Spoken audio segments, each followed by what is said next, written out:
এই ঘটনাটি যদি সত্যি হয়ে থাকে, পাকিস্তানের তরফ থেকে যদি এরকম বিজ্ঞপ্তি এসে থাকে, তাহলে ধরে নিতে পারেন যে তৃতীয় বিশ্বযুদ্ধ অতি সন্নিকটে। কেননা আপনারা ইতিমধ্যে জেনে গিয়েছেন যে ইসরায়েল এবং ইরানের মধ্যে যে এখন যুদ্ধ পরিস্থিতি তৈরি হয়েছে, সেই যুদ্ধ যদি আমাদের এই দিকে প্রবাহিত হতে থাকে, তাহলে তৃতীয় বিশ্বযুদ্ধের আর কোনো বাকি থাকবে না। কেননা এই যুদ্ধে চীনও সামিল হবে, ভারতও সামিল হবে, আর আমেরিকা মাঝখান দিয়ে ডুগডুগি বাজাবে। তো বিষয়টা হচ্ছে যে পারমাণবিক হামলা চালাতে পারে এরকম একটি বিজ্ঞপ্তি কিন্তু চলে এসেছে নিউজ পোর্টালগুলোতে, কিন্তু এখন এটি সয়লাভ হয়ে গেছে। তাহলে কি এটা পাকিস্তানের তরফ থেকে বলল, নাকি অন্য কোনো মারফত থেকে এরকম একটি সংবাদ ছড়িয়ে পড়লো? চলুন আজকের খুবই গুরুত্বপূর্ণ নিউজটি আমরা একটু জানার চেষ্টা করব কালবেলা পত্রিকার মাধ্যমে। বন্ধুরা, মধ্যপ্রাচ্যে উত্তপ্ত যুদ্ধ পরিস্থিতির মধ্যে ইরানের বিপরীতে ইসরায়েলের সম্ভাব্য পারমাণবিক হামলার জবাবে পাকিস্তানও ইসরায়েলকে পারমাণবিক হামলা চালাবে এমন হুমকি দিয়েছে ইরানের শীর্ষ এক সেনা কর্মকর্তা। অর্থাৎ ইরানের এক সেনা কর্মকর্তার বরাত থেকে এরকম একটি তথ্য কিন্তু প্রকাশ করা হয়েছে। আর যেহেতু এই তথ্যটি প্রকাশ করা হয়েছে, তার মানে হচ্ছে এটি দাঁড়াচ্ছে যে পাকিস্তানের পরবর্তী টার্গেট কিন্তু পাকিস্তান। অর্থাৎ এই যে ইসরায়েল এবং ইরানের মধ্যে যে একটা বর্তমান যুদ্ধ পরিস্থিতি চলছে বা যুদ্ধ হচ্ছে, এটি একটা সময় গিয়ে থেমে যাবে এবং মার্কিন যুক্তরাষ্ট্র এই জায়গাটাতে কিন্তু সে থামিয়ে দেবে। চালটা হচ্ছে, যদি এইরকম ঘটনা প্রভাবিত হতে থাকে, তাহলে ইসরায়েল কিন্তু আগামী দিনে পাকিস্তানকেও টার্গেট করে রেখেছে।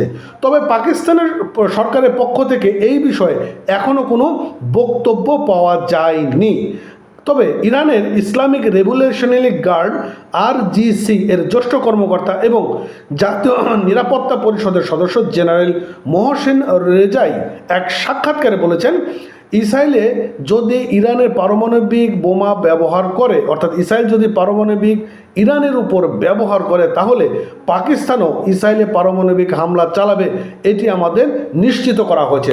তাহলে বিষয়টা আপনারা এখন কি দেখতে পাচ্ছেন, যে ঘটনা যে ইরান এবং পাকিস্তানের মধ্যে যে আলাপচারিতা হয়েছে, তার কিছুটা তথ্য কিন্তু বেরিয়ে এসেছে। অর্থাৎ পরিস্থিতি কিন্তু খুবই সন্নিকটে চলে আসছে। অর্থাৎ এখন ইসরায়েল যে কাজটি করবে সেটা হচ্ছে যে ইসরায়েলের এখন সবথেকে বড় যে বাধা হয়ে দাঁড়াবে সেটা হচ্ছিল পাকিস্তান। অর্থাৎ তারা এখন ইরানের যদি এখন তো আক্রমণ চালাচ্ছে, হুট করে যদি পাকিস্তানের পর দু চারটা আক্রমণ চালিয়ে বসেই দেয় নেতানিয়াহু, এবং বলা যায় না অনেক কাজটা করলেও করতে পারে, তাহলে কিন্তু আমাদের এশিয়ার মধ্যে এই যুদ্ধটা ছড়িয়ে পড়বে, যা আমাদের জন্য খুবই একটা বিপজ্জনক কারণ হয়ে দাঁড়াবে। তিনি আরও বলেছেন যে পাকিস্তান ইরানের পাশে দাঁড়ানোর প্রতিশ্রুতি দিয়েছে এবং মুসলিম বিশ্বকে ইসরায়েলের বিরুদ্ধে ঐক্যবদ্ধ হওয়ারও আহ্বান জানিয়েছে।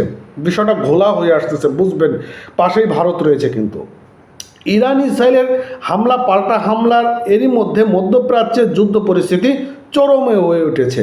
আর এই চরমটা যদি এখন আমাদের মধ্যে ছড়িয়ে পড়ে, উত্তপ্ত হয়ে পড়ে, তাহলে আমাদের জন্য কিন্তু এটা খুবই বিপজ্জনক হয়ে দাঁড়াবে।